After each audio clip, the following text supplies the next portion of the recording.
반갑습니다. 책과 함께 편안한 시간을 드리는 제이지보이스입니다. 오늘은 어버이날을 맞이하여 특별한 책을 읽어드릴까 합니다. 한 노인이 되돌아본 자신의 처절한 삶. 우선자 작가님의 할머니 드라이버입니다. 우선자 작가님은 17년에 걸쳐 수백 명의 아이들을 안전하게 데려다주는 할머니 드라이버입니다. 전쟁과 가난, 도망간 남편, 외면하는 자녀. 생애 대부분의 시간들을 가난과 외로움을 버텨낸 한 여자의 일생. 다른 사람들에게 보여주고 싶을 만큼 아름다운 세월은 아니지만 색깔로 비유한다면 알록달록 예쁜 색깔도 있었기에 단풍잎처럼 깊게 물들어버린 노년의 나이에 인생을 되돌아보며 한 줄 한 줄 글을 써내려가 한 권의 책이 나왔습니다. 삶의 무게를 견디고 남는 것은 결국 용서와 사랑임을 작가님의 삶을 통해 보여준 할머니 드라이버. 지금 시작합니다. 1950년 6.25 전쟁이 한창일 때 강원도 명주군 옥계면에서 이 세상에 왔으니 태어나면서 바로 불 속으로 든 꼴이다. 피난처인 그곳에서 시끄럽게 많이 우는 나 때문에 식구들이 모두 죽게 될 수 있다면서 입을 틀어막아 죽여버릴 순간까지 갔다가 차마 죽일 수는 없었다고 한다.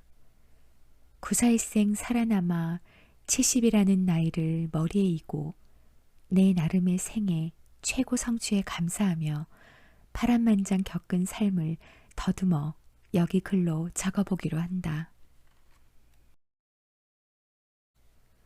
옥계면에서 갑부로 잘 사셨던 할아버지께서 세상을 떠나실 때 자녀들 각자에게 많은 재산을 나눠주셨다고 한다. 나의 부모도 집과 전지 등 받은 유산 덕택으로 걱정 없이 살아갈 수 있는 가정이었고 맏딸로 태어난 나 역시 사랑받으며 자라날 수 있었다. 큰아버지께서는 종갓집이라 해서 재산을 월등히 많이 받았는데도 일본 사람과 사업을 함께 하시다가 사기를 당하는 통에 큰집 재산은 물론 보증을 선 아우들의 재산마저 날려버리고 하루아침에 쫄딱 망해 알거지 신세가 되었다. 여러 명 두었던 일꾼들은 일자리를 잃고 거리를 헤매고 경성에서 공부만 하셨던 아버지께서는 집도 문전옥답도 다 빼앗겼다. 속수무책이라 앞길이 막막한데 나는 겨우 옥계 초등학교 3학년이었다. 강릉으로 이사를 가게 되었는데 3명의 철없는 어린 동생들은 이사 간다고 좋아하기만 했다. 설상가상으로 어머니는 이름 모를 병이 들었고 수술과 입원 치료가 이어져서 아버지는 간병에 매달려야 했다. 우리 사남매를 내가 책임져야 했고 어머니 병원비 때문에 살고 있던 허름한 집마저도 팔아야 했다. 팔린 집을 비워주는 날 우리는 외할머니 댁으로 들어가게 된다. 부자로 아무것도 부럽지 않고 행복하게 살았던 우리 가정이 바닥으로 내려가고 있었다. 내가 변호사가 되기를 바랐던 어머니의 꿈도 무너지고 병만은 점점 심해져서 합병증까지 고통을 더하고 있었다. 외가 근처인 송양초등학교 5학년에 전학을 했으나 세 번째의 학교 생활은 적응을 못해 오락가락 방황을 하게 되었다. 어머니의 병세는 더 심각해지는데 밀린 병원비 때문에 강제 퇴원을 당하였다. 외할머니의 폭언은 날이 갈수록 심해졌다. 외할머니는 우리가 빌어먹더라도 빨리 떠나주기만 바라고 있었다. 6 식구가 외할머니 집에서 쫓겨나 갈 곳이 없어 양양에 있는 사항골이라는 곳에 빈집을 구했다. 오랫동안 비워둔 집이라 누워서 천정을 보면 하늘이 보이고 비가 오면 방에 빗물이 떨어져 고이는지라 환자로 고통이 더한 어머니는 울기만 하였다. 어린 두 동생은 가까이 있는 분교에 다니고 나는 상평초등학교 6학년으로 네 번째 전학을 하게 된다.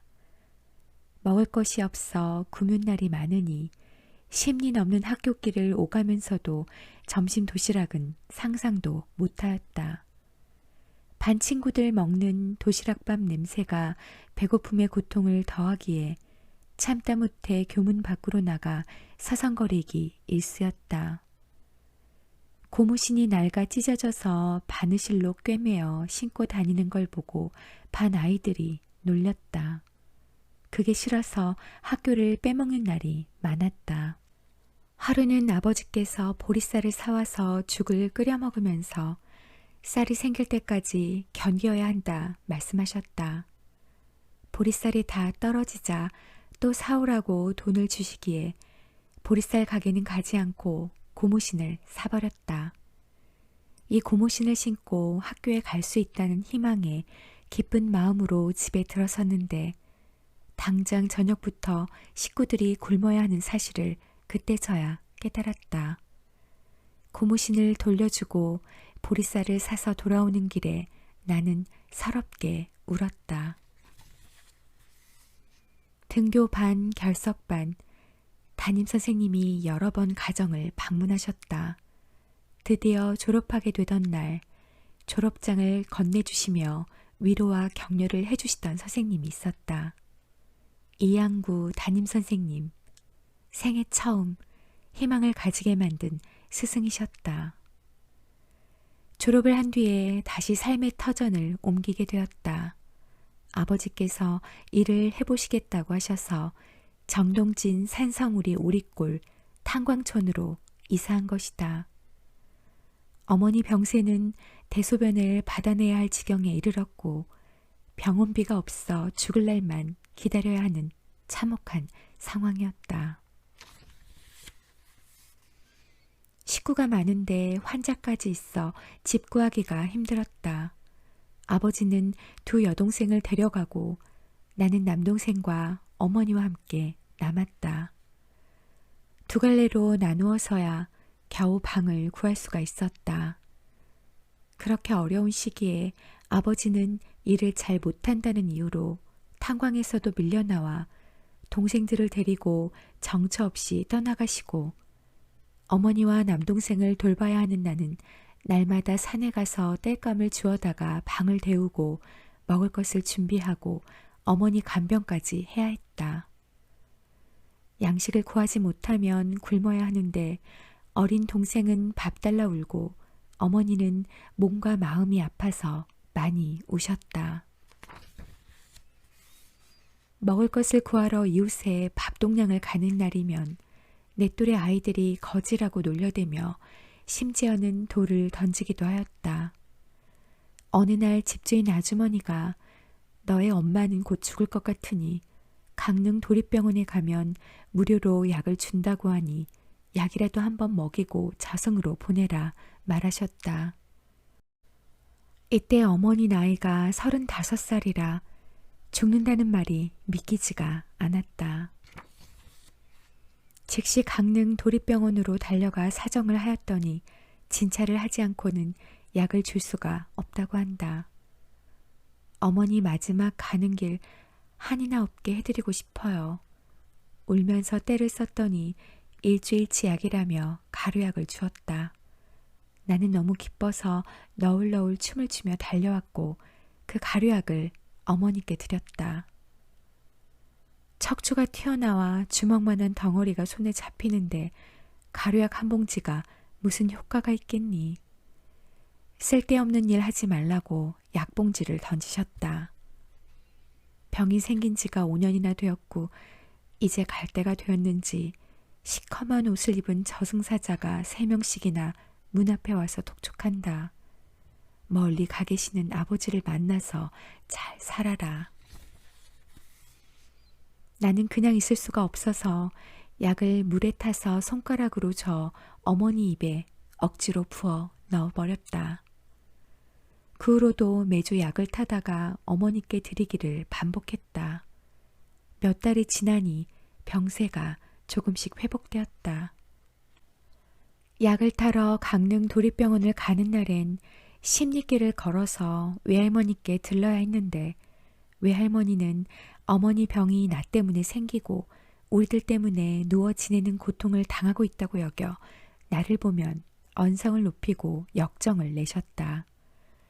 가고 싶은 마음은 들지 않으나 정동진역에서 강릉역까지 왕복하는 열차비 12원을 외할머니가 주시기 때문에 싫어도 가야 했다. 계절이 바뀌어 겨울이 가고 봄이 돌아와 들판에는 모심기가 시작되고 산에는 아카시아 꽃이 만개한 어느 날 어머니 약을 타러 병원에 가는데 6살이던 남동생을 데려갔다. 동생을 데리고 가긴 했으나 여러 사람 보는 앞에서 외할머니 고함치는 소리가 듣기 싫어 병원까지 걸어갔다가 돌아왔다. 비포장도로를 걷고 또 걸어 고픈 배는 아카시아 꽃으로 채우고 논 물고로 흘러드는 물을 마시며 어두워져서야 집에 도착했다. 어두워져도 집에 오지 않는 우리를 기다리다 지친 어머니가 죽을 힘을 다해 배로 문지방을 기어넘고 살인문까지 와서 엎드려 있었다. 동생과 나를 보자 어머니는 나를 붙잡고 일어선다. 기적이 일어난 것이다. 천사가 가루약을 주셨고 부지런히 쫓아다닌 나의 정성이 어머니를 살려내었고 그렇게 되살아난 어머니는 89세까지 건강하게 사시다가 하늘나라로 가셨다. 오늘은 여기까지입니다. 오늘도 끝까지 함께 해주셔서 감사합니다.